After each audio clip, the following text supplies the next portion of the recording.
Bienvenue dans cette exploration approfondie du régime des contrôles et sanctions dans le domaine du crédit à la consommation et immobilier. Le crédit, omniprésent dans la vie des ménages, repose sur la confiance et une réglementation stricte visant à protéger le consommateur. Dans ce module, nous allons décrypter les principes fondamentaux, les obligations des professionnels, les risques encourus en cas de manquement et les conséquences concrètes pour les établissements de crédit et les IOBSP. Vous découvrirez comment la loi encadre chaque étape, de la publicité à la signature du contrat, et comment la jurisprudence façonne la pratique. Préparez-vous à comprendre les enjeux essentiels pour garantir la transparence, la loyauté et la sécurité dans vos activités professionnelles. Le crédit à la consommation est un pilier de l'économie moderne, permettant aux ménages de financer des projets, des biens ou de faire face à des imprévus. Cependant, cette facilité d'accès peut devenir un piège si elle n'est pas encadrée. L'histoire récente regorge d'exemples de surendettement massif, soulignant la nécessité d'un équilibre entre stimulation économique et protection du consommateur. La réglementation vise à éviter les abus, garantir la transparence et préserver la confiance dans le système financier. Les règles européennes et françaises imposent des obligations strictes aux professionnels pour que le crédit reste un outil au service du public et non une source de vulnérabilité. La réglementation du crédit à la consommation poursuit plusieurs objectifs majeurs. Protéger le consommateur contre le surendettement, garantir une information claire et loyale, assurer la stabilité financière et promouvoir une concurrence équitable entre professionnels. Elle vise également à maintenir la confiance du public dans le système bancaire. Toute transgression de ces règles est perçue comme une atteinte à des principes fondamentaux, justifiant des sanctions significatives.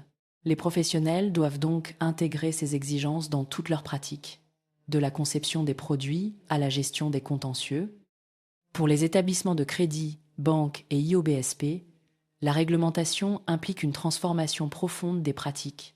L'information précontractuelle doit être rigoureuse, la traçabilité sans faille et la formation continue des équipes est indispensable.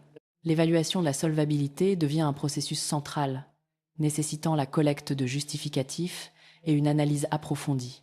Les délais légaux, le formalisme contractuel et la gestion des réclamations imposent une organisation irréprochable.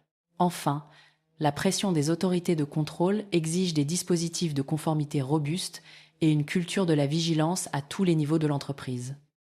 Les chiffres illustrent l'efficacité du dispositif de contrôle. En 2024, la CPR a prononcé 127 sanctions administratives en matière de crédit à la consommation, pour un montant total de plus de 5 millions d'euros d'amende. Près de la moitié concerne des manquements à l'information précontractuelle et à la vérification de solvabilité. Les tribunaux civils prononcent régulièrement la déchéance du droit aux intérêts, avec plus de 1200 demandes jugées en 2024.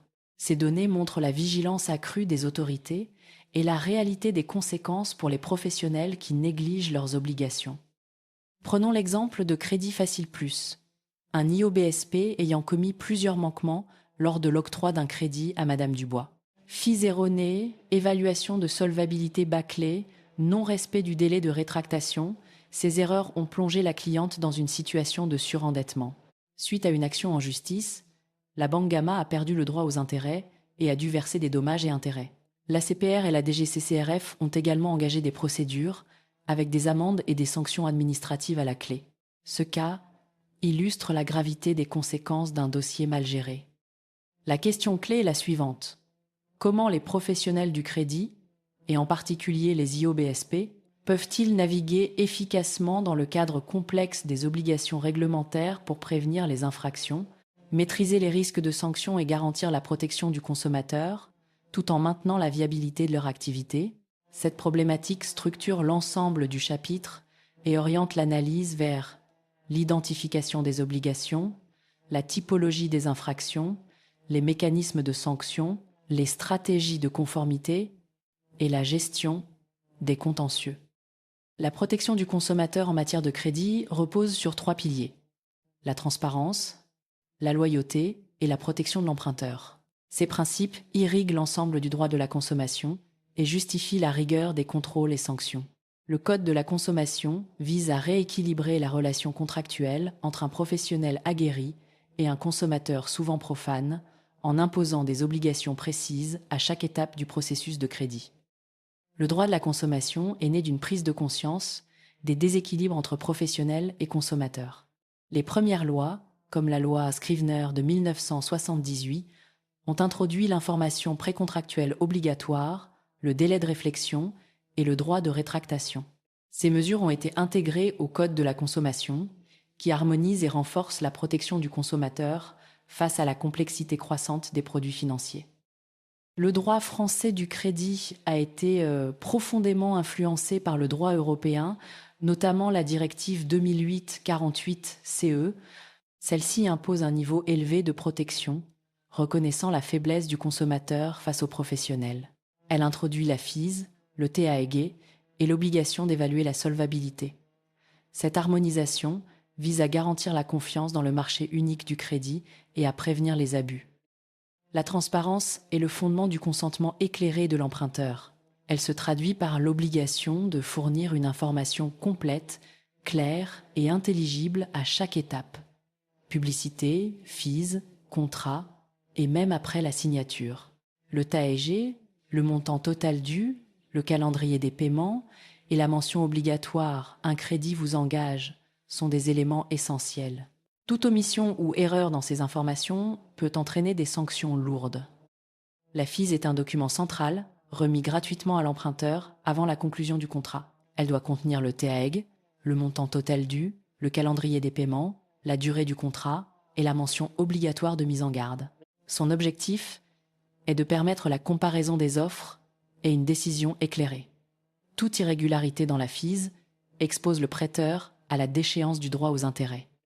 Le consommateur bénéficie d'un délai de réflexion de 14 jours entre la remise de la FIS et la signature du contrat, puis d'un droit de rétractation de 14 jours après la signature.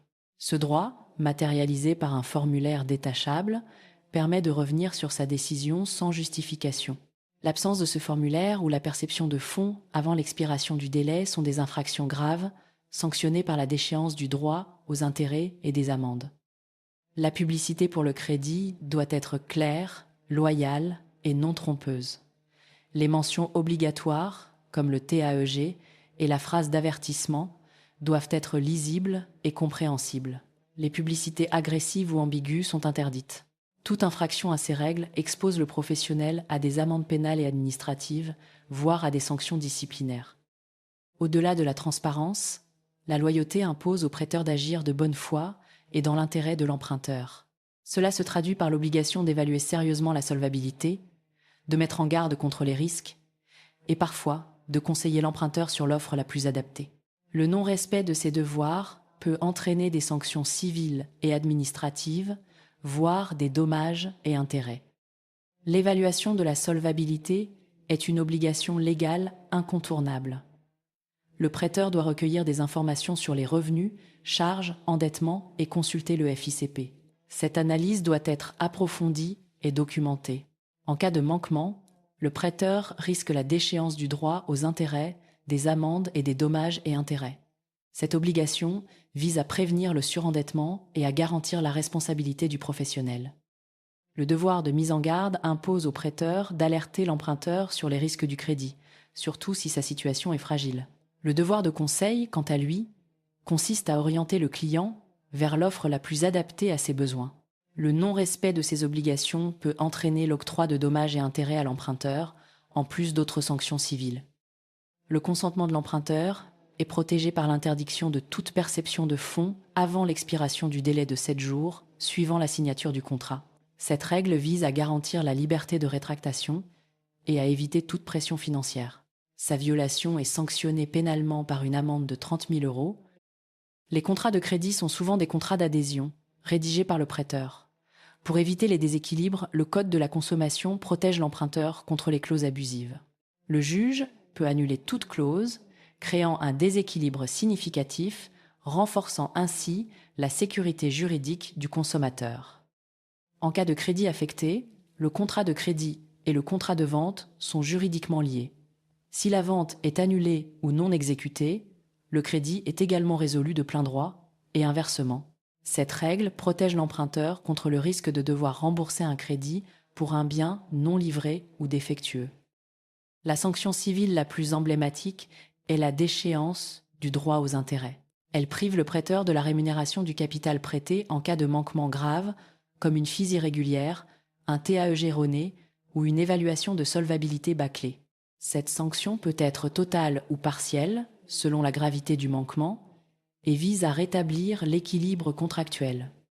En plus de la déchéance du droit aux intérêts, le prêteur peut être condamné à verser des dommages et intérêts à l'emprunteur pour réparer le préjudice subi, notamment en cas de manquement au devoir de mise en garde.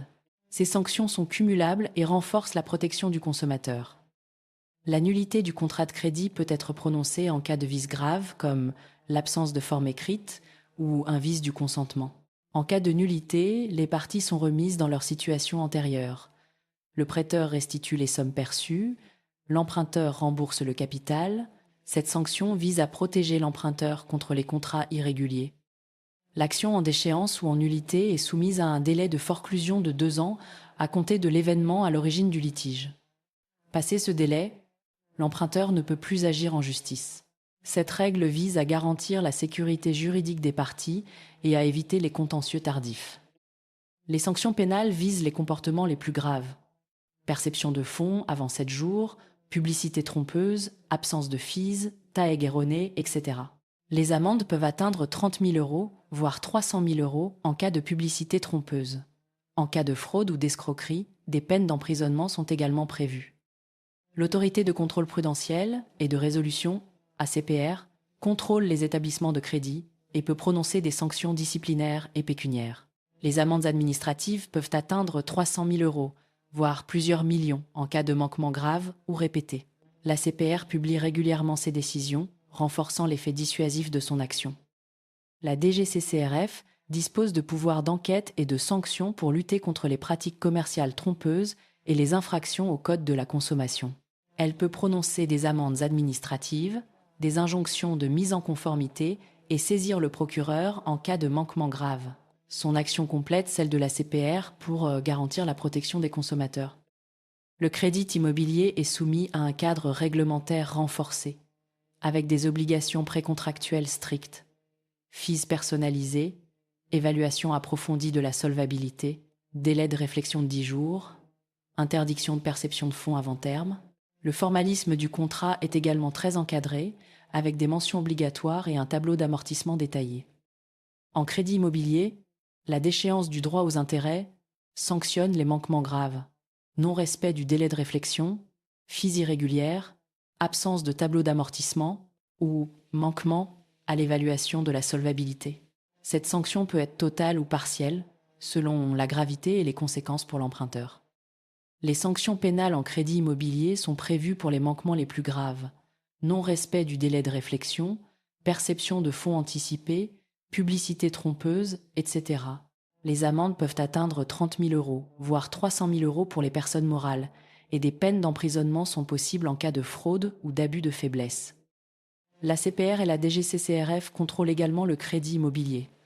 Elles peuvent prononcer des amendes administratives très élevées, des injonctions de mise en conformité, voire le retrait d'agrément pour les établissements fautifs. Ces sanctions visent à garantir la confiance dans le secteur et à protéger les emprunteurs contre les pratiques abusives.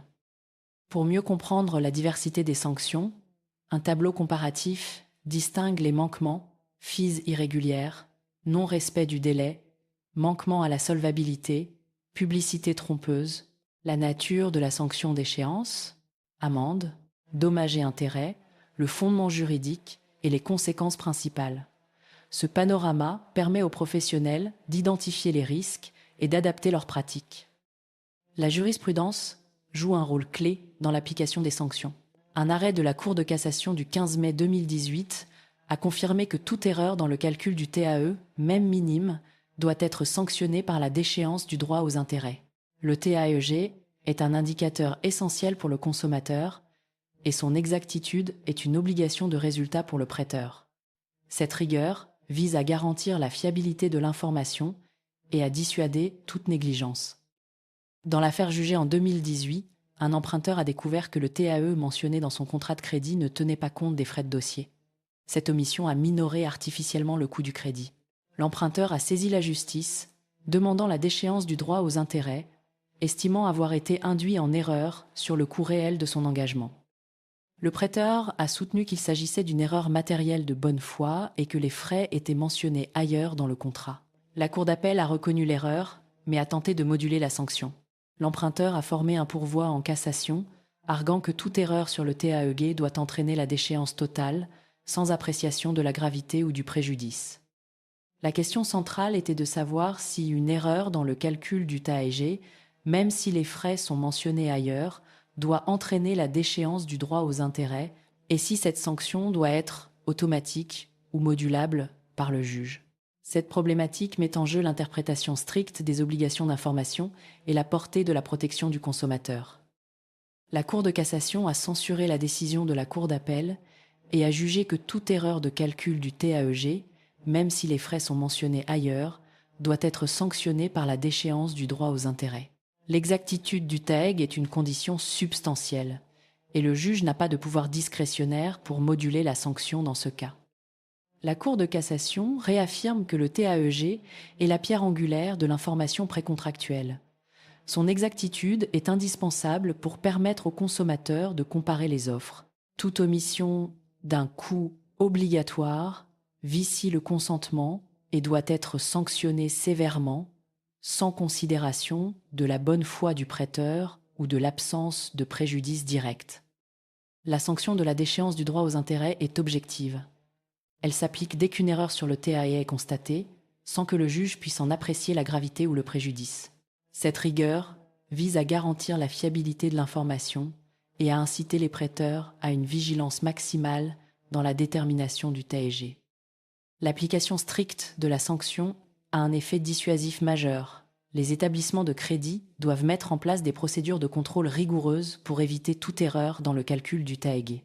Cette exigence de conformité est essentielle pour préserver la confiance du public et la stabilité du secteur. Cet arrêt s'inscrit dans la continuité d'une jurisprudence constante qui fait du TAEG un indicateur clé et impose une sanction automatique en cas d'erreur. La protection du consommateur est ainsi renforcée et les professionnels sont incités à une vigilance accrue dans l'établissement des documents contractuels. En résumé, les professionnels du crédit doivent respecter des obligations strictes à chaque étape. Information précontractuelle, évaluation de la solvabilité, formalisme contractuel, respect des délais et des mentions obligatoires. Tout manquement expose à des sanctions civiles, pénales et administratives, pouvant aller jusqu'à la perte du droit aux intérêts, des amendes lourdes et des dommages et intérêts. Pour minimiser les risques, il est essentiel de mettre en place des procédures internes robustes, de former régulièrement les équipes, d'utiliser des outils technologiques adaptés et de cultiver une culture de la conformité. La veille réglementaire et l'audit interne sont des leviers clés pour anticiper les évolutions et garantir la sécurité juridique de l'activité. En cas de mise en cause, il est crucial de réagir rapidement, de justifier la conformité des pratiques et de mobiliser les services juridiques. La charge de la preuve incombe souvent aux professionnels. Une documentation rigoureuse et une traçabilité parfaite sont les meilleurs atouts pour se défendre face aux autorités ou aux tribunaux. La maîtrise du régime des contrôles et sanctions en matière de crédit est un enjeu majeur pour tous les professionnels du secteur. Au-delà de la conformité, il s'agit de garantir la confiance des clients, la pérennité de l'activité et la qualité du service. La vigilance, l'éthique et la rigueur sont les clés d'une pratique professionnelle, responsable et sécurisée. Restez informés, formez-vous et faites de la conformité un réflexe quotidien pour anticiper les évolutions du secteur.